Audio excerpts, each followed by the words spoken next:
हाँ, तो अभी आप सभी के लिए एक अच्छी न्यूज़ है।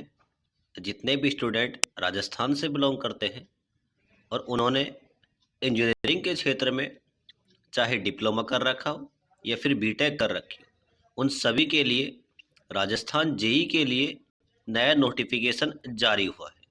तो आज हम डिस्कस करेंगे कंप्लीट इन्फॉर्मेशन इस नोटिफिकेशन के बारे में कि कौन-कौन स्टूडेंट इसका फॉर्म भर सकता है, कौन-कौन सी ब्रांच इसके लिए एलिजिबल है, क्या थर्ड ईयर वाले इसके फॉर्म भर सकते हैं, क्या जो स्टूडेंट फर्स्ट ईयर में है, सेकंड ईयर में है, थर्ड ईयर में है, वो सभी फॉर्म भर सकते हैं क्या? एग्ज़ाम पैटर्न क्या रहेगा? नेगेटिव मार्किंग तो नहीं होगी? क्या मैथ वगैरह तो नहीं आएगी? इन सभी क्वेश्चनों को मैं रखने वाला हूँ। एक मेन आपका ये क्वेश्चन रहेगा कि सर इसमें सीईटी तो लागू नहीं हो रही, क्या इसके लिए हमें सीईटी तो नहीं देना पड़ेगा पहले? तो सारी हम जानकारी इसके वीडियो में देखने वाले हैं। तो स्टार्ट करते हैं भी। देखो, सबसे पहले पता करते हैं कितनी कितनी वैकेंसी किस किस डिपार्टमेंट में आई है। देखो, एक चीज़ आप थोड़ा सा जान लो, चाहे आप एसएससी का फॉर्म भरो या फिर रेलवे का फॉर्म भरो या फिर आप स्टेट लेवल का फॉर्म भरो राजस्थान जेईई के बारे में, इन सभी में जब वैकेंसी आती है तो इनमें बहुत सारे डिपार्टमेंट होते हैं। उन डिपार्टमेंट के अंतर्गत आपकी वैकेंसी निकलती है। तो जब हमें ज्वाइनिंग मिलेगी इन सभी डिपार्टमेंट में मिलती है, ये आपको याद होना चाहिए। ठीक है, तो बात करते हैं कि कौन कौन से डिपार्टमेंट में कितनी कितनी वैकेंसी रिलीज हुई है। सबसे पहले बात करते हैं फर्स्ट वाले में। फर्स्ट में देखो, आपका विभाग का नाम है सार्वजनिक निर्माण विभाग। यहाँ पे जो स्टूडेंट है जिन्होंने डिग्री कर रखी है और सिविल से कर रखी है उनके लिए 36 वैकेंसी है। जिन्होंने सिविल से डिप्लोमा कर रखा है इस वाले विभाग में, उनके लिए 0.8 वैकेंसी। बात करते हैं तीसरे नंबर पे, जिन्होंने इलेक्ट्रिकल से डिग्री कर रखी है उनके लिए 23 वैकेंसी। जिन्होंने इलेक्ट्रिकल से डिप्लोमा कर रखा है उनके लिए इस डिपार्टमेंट में वैकेंसी है 6। आगे बढ़ते हैं। सेकंड आपका विभाग दिखते हैं जन संसाधन विभाग। तो इस विभाग में डिग्री के लिए 129 वैकेंसी है, जबकि डिप्लोमा वालों के लिए जिन्होंने सिविल से कर रखा है 112 वैकेंसी है। अगर बात करें इस वाले डिपार्टमेंट में इलेक्ट्रिकल की कोई वैकेंसी नहीं, इसमें जो वैकेंसी मैकेनिकल वालों की है जिन्होंने डिग्री कर रखी है उनके लिए 4 वैकेंसी, जबकि डिप्लोमा वालों के लिए वैकेंसी 10 है। आगे बात करते हैं जन स्वास्थ्य अभियांत्रिकी विभाग। तो इस वाले में देखो, इसमें अगर आपने डिग्री कर रखी है सिविल से तो वैकेंसी है 17। अगर आपने सिविल से डिप्लोमा कर रखा है तो 141 वैकेंसी है, सबसे ज़्यादा वैकेंसी। इसके बाद अगर हम बात करें इस वाले में, देखो इस वाली कैटेगरी में आप इलेक्ट्रिकल के हो या फिर मैकेनिकल वाले हो, दोनों ही कंबाइंड रूप से फॉर्म भर सकते हो। ये 10 वैकेंसी है। जिन्होंने डिप्लोमा कर रखा है, देखो लिख रखा है साफ सब, डिप्लोमा जो कर रखा है चाहे आपने इलेक्ट्रिकल से किया हो या फिर आपने मैकेनिकल से किया हो, उनके लिए दोनों के लिए वैकेंसी कितनी है? 49 वैकेंसियां हैं। आगे बात करते हैं फोर्थ डिपार्टमेंट की, स्वायत्त शासन विभाग। इसमें जो आपकी डिग्री वालों की वैकेंसी है सिविल के लिए वो है 58। अगर बात करें डिप्लोमा वाले सिविल के लिए तो 14 वैकेंसी है। इसमें इलेक्ट्रिकल और मैकेनिकल की कोई वैकेंसी नहीं है। इसके बाद इस वाले विभाग की बात करते हैं, राजस्थान राज्य कृषि विपणन बोर्ड। इसमें अगर बातें करें तो जिन्होंने डिग्री कर रखी है उनके लिए वैकेंसी है 06 वैकेंसी। बात करें जिन्होंने डिप्लोमा कर रखा है उनके लिए 22 वैकेंसियां हैं। लास्ट में अगर बात करते हैं पंचायती राज विभाग, तो इस वाले में डिग्री वालों के लिए 281 वैकेंसी, डिप्लोमा वालों के लिए 185 वैकेंसी।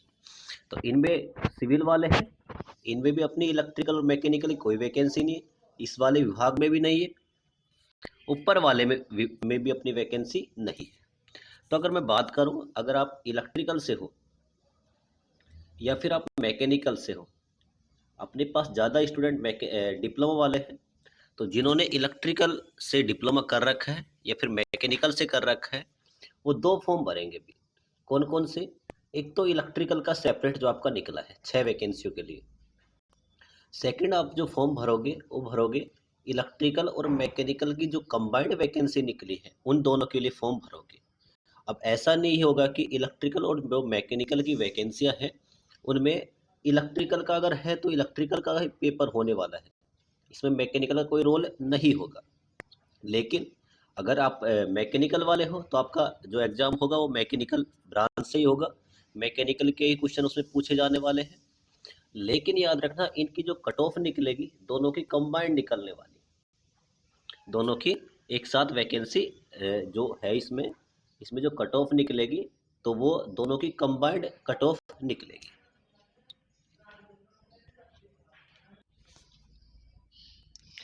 अब इसके बाद हम देख लेते हैं अभी क्या थर्ड ईयर वाले एलिजिबल है या नहीं। तो देखो भाई इसमें अलग से पॉइंट डाल के नोट डाल के आपको बता रखा है, अगर आप थर्ड ईयर के स्टूडेंट हो, अगर आप अंतिम वर्ष में हो तो आप फॉर्म भर सकते हो। लेकिन जब आपकी ज्वाइनिंग होगी, जब आपका रिजल्ट आएगा उस समय आपकी डिग्री कंप्लीट हो जानी चाहिए।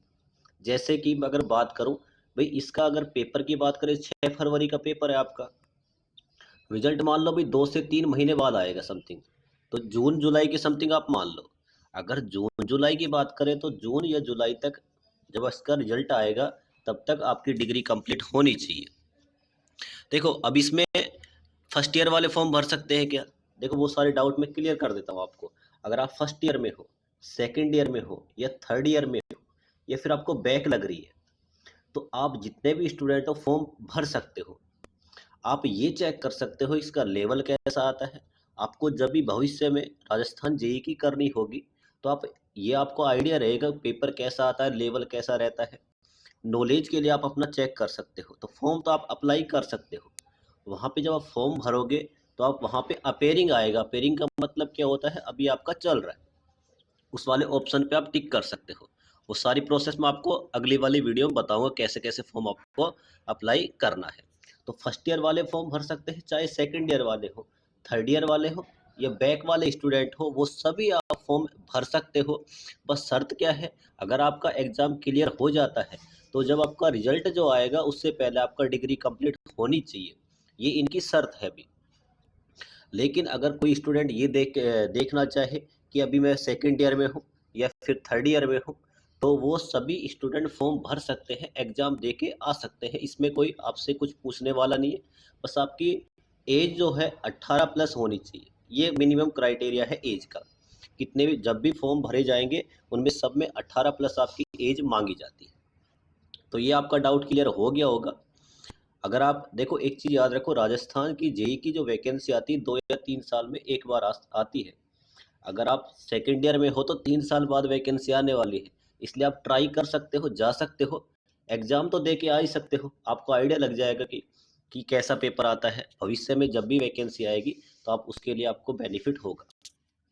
तो ये वाला डाउट आपका क्लियर हो गया होगा। अब बात करते हैं भी इसके फॉर्म कब से कब तक अप्लाई होंगे। तो देखो भी ये लिख रखा है 28/11/2024 से आपके फॉर्म स्टार्ट हो चुके हैं और लास्ट एंडिंग है 27/12/2024 तक आप इसके फॉर्म अप्लाई कर सकते हो। अब हम बात करते हैं इसका एग्ज़ाम पैटर्न क्या रहने वाला है। देखो एग्ज़ाम पैटर्न में बिल्कुल भी चेंज नहीं है, जो इससे पहले हुआ करता था वही सेम पैटर्न है। इसमें हुआ क्या, आपकी 80 नंबर की तो टेक्निकल आएगी और 40 नंबर का आपका आएगा नॉन टेक, जिसमें आएगी राजस्थान की जीके। 80 नंबर की टेक्निकल, 40 नंबर की नॉन टेक जिसमें राजस्थान जीके आएगी। 2 घंटे का आपका पेपर रहने वाला है। बात करें नेगेटिव मार्किंग तो साफ साफ लिख रखा है अभी, नेगेटिव मार्किंग आपकी है 1/3, 1/3। मतलब क्या है, 3 क्वेश्चन अगर आपने गलत कर दिए तो आपका एक जो सही वाला क्वेश्चन है वो भी आपका गलत हो जाएगा। ठीक है, नेगेटिव मार्किंग का ये होता है, 3 क्वेश्चन गलत कर दिए तो एक जो आपने सही किया वो भी आपका गलत हो जाएगा। तो ये इसका एग्जाम पैटर्न रहने वाला है। देखो टेक्निकल में तो वही आएगा जो आप, जैसे मान लो आप डिप्लोमा की स्टूडेंट हो तो जो आपने 3 साल में पढ़ा है वही आपके सिलेबस में आने वाला है। ठीक है, अब मैं आपको बता देता हूँ भी कि सिविल वालों का सिलेबस क्या है, टेक्निकल का और नॉन टेक का। बात करें इलेक्ट्रिकल वालों का क्या रहने वाला है और मैकेनिकल वालों का क्या रहने वाला है। सबसे पहले बात करते हैं राजस्थान जीके। तो राजस्थान जीके आप जितनी भी ब्रांच होंगी उन सभी के लिए कॉमन है। क्या क्या आएगा राजस्थान जीके में? हिस्ट्री आएगी आपकी, कल्चर आएगा, साहित्य आएगा, परंपराएं आएंगी, विरासत आएंगी। ये सारे टॉपिक आप देख सकते हो। ठीक है, ये सारे टॉपिक अगर आप राजस्थान जी के पढ़ते हो तो ये आपको सारे टॉपिक आपको बुक से मिल जाएंगे। उसके बाद आपका आ जाएगा राजस्थान का भूगोल, मतलब ज्योग्राफी आ जाएगा। ये सारे आप टॉपिक देख सकते हो। इसके बाद आती है आपकी पॉलिटिक्स। पॉलिटिक्स तो बहुत कम आती है, ज़्यादा आता है हिस्ट्री, ज्योग्राफी, जिसे आप भूगोल बोलते हो, और कल्चर। ये तीन सब्जेक्ट ज़्यादा होते हैं, हिस्ट्री, ज्योग्राफी और कल्चर। इनसे ही लगभग 40 नंबर में से आपका 30 से 35 नंबर का आ जाता है इनसे। अब बात करते हैं आपके टेक्निकल सिलेबस की। सबसे पहले बात करते हैं सिविल के लिए। तो देखिए भी हम बात करते हैं डिप्लोमा, जिन्होंने सिविल से कर रखा है। देखो दो पार्ट्स होंगे, पार्ट्स ए और एक रहेगा पार्ट बी। पार्ट ए में आपका आएगा राजस्थान का जीके और बी में आएगा टेक्निकल। अब टेक्निकल में कौन कौन सी बुकें होती हैं? सेम वही बुक होती हैं। अगर कोई स्टूडेंट एसएससी की तैयारी करना चाहता है, एसएससी जेई में, आरआरबी जेई की तैयारी करना चाहता है, या फिर राजस्थान की करना चाहता है, लगभग टेक्निकल सेम है। सारी बुकें वही है जो एसएससी पूछता है, राजस्थान पूछता है, या फिर आपसे बात करें रेलवे आपसे पूछता है। तो सबसे पहले आपकी बुक कौन सी है? Building technology and construction management. ये शायद आपने बुक डिप्लोमा में पढ़ी होगी और पढ़ भी रहे होंगे, अगर थर्ड ईयर वगैरह में होगी, सेकेंड ईयर वगैरह में होगी। सेकेंड आपकी है भी सर्विंग, या आप पढ़ते ही हो सिविल वाले जितने भी हैं। उसके बाद आएगा स्ट्रेंथ ऑफ मटेरियल, जिसे आप सोम बोलते हो। फिर आपका आ जाएगा आरसीसी। देखो सारी बुकें वही हैं जो आप डिप्लोमा में पढ़ के आते हो। फिर आएगा आपके पास इरिगेशन एंड वाटर सोर्स। इसके बाद देखो सोइल आ जाएगा आपका, ये रहा। इसके बाद देखो टॉपिक ऑटोकैड आ जाएगा।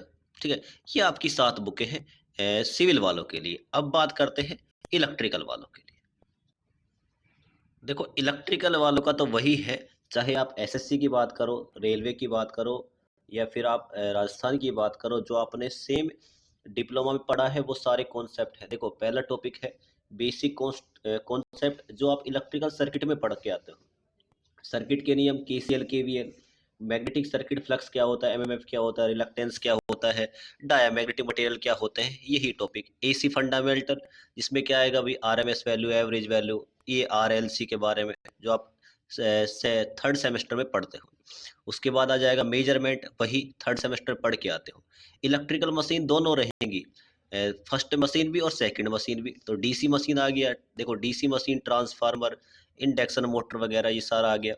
सिंक्रोनस मशीन आपके पास आ गया। उसके बाद आपकी जो बुक रहेगी जनरेशन, ट्रांसमिशन, डिस्ट्रीब्यूशन, जिसे आप बोलते हो पावर सिस्टम।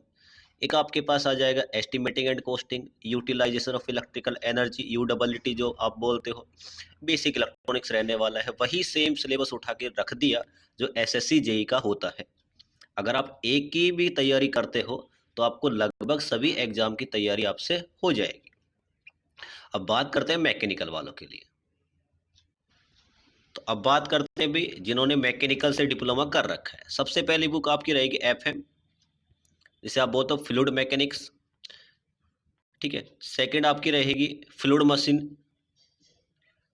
थर्ड आपका रहने वाला है आईसी इंजन, जो आप पढ़ के ही आते हो भाई डिप्लोमा में। उसके बाद देखो बात करते हैं स्ट्रेंथ ऑफ मटेरियल, जो सिविल वालों में भी सेम ही होती है, सोम जिसे आप बोलते हो। उसके बाद देखो इसमें टॉपिक फिक्स कर रखे कौन कौन से कितना कितना आने वाला है। टॉम आ जाएगी, थ्योरी ऑफ मशीन।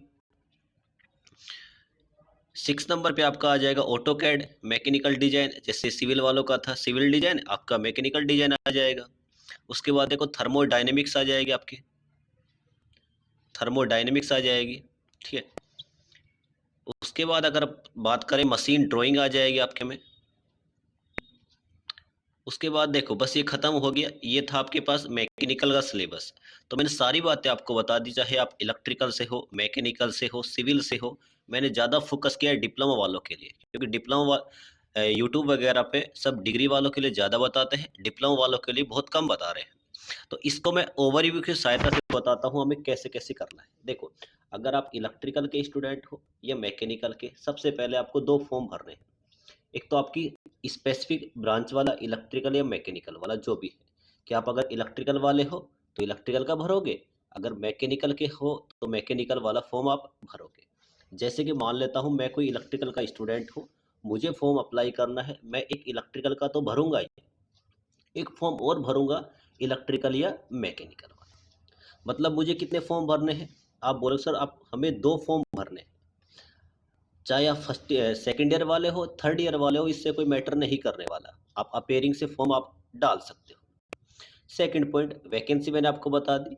डेट कब से कब तक है? 28 से स्टार्ट हो गए, लास्ट 27 दिसंबर तक है। दो पॉइंट ये हो गए। थर्ड, मैंने आपको सिलेबस बता दिया कि भाई 80 नंबर का तो आपका टेक्निकल आएगा और 40 नंबर का आपका आएगा नॉन टेक। 120 मिनट का समय रहेगा। 1/3 नेगेटिव मार्किंग रहेगी। आगे बात करें इसका, जो आपका पेपर होगा ऑनलाइन होगा या ऑफलाइन, तो इसका जो पेपर होता है हमेशा से ऑफलाइन होता आ रहा है। जो आप OMR सीट पे देखते हो ना, गोले भरने वाले, उस टाइप से आपका एग्जाम होने वाला है। बैक वाले स्टूडेंट फॉर्म भर सकते हैं, नहीं भर सकते? हाँ भाई भर सकते हैं, बिल्कुल भर सकते हैं, कोई दिक्कत नहीं होने वाली। सेकेंड ईयर वाले भर सकते हैं, थर्ड ईयर वाले भी फॉर्म भर सकते हैं। इसके बाद अगर हम बात करें तो ये वाली वैकेंसी CET से बाहर है। इसमें कहीं भी नहीं लिखा कि CET इसमें लागू होगा। तो आपने CET दिया है या नहीं दिया, कोई दिक्कत नहीं होने वाली, आप फॉर्म भर सकते हो, आसानी से सिलेक्शन हो जाएगा, उसमें आपको प्रॉब्लम नहीं आने वाली।